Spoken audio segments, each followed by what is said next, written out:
যারা এই গণঅভ্যুত্থানের বিরোধিতা করেছে, যারা এখানে হত্যাকাণ্ডের সাথে জড়িত ছিল, গুম খুনের সাথে জড়িত ছিল, এরা যেন নির্বাচনে অংশ নিতে না পারে।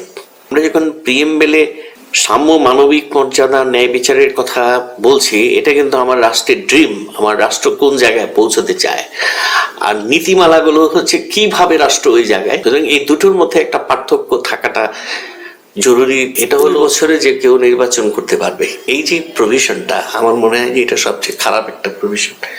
কারণ একটা স্টুডেন্টের তো অনার্সই শেষ হয় না তার 21 বছরে। সুতরাং এইটা, এই 21 বছরকে নির্দিষ্ট করা নির্বাচনে অংশগ্রহণ করার ক্ষেত্রে, এটা করতে হলে একটা স্টুডেন্টকে তো ক্লাস 5 থেকে তার রাজনীতি করতে হবে, যদি তাই সে রাজনীতিতে আসতে চায়।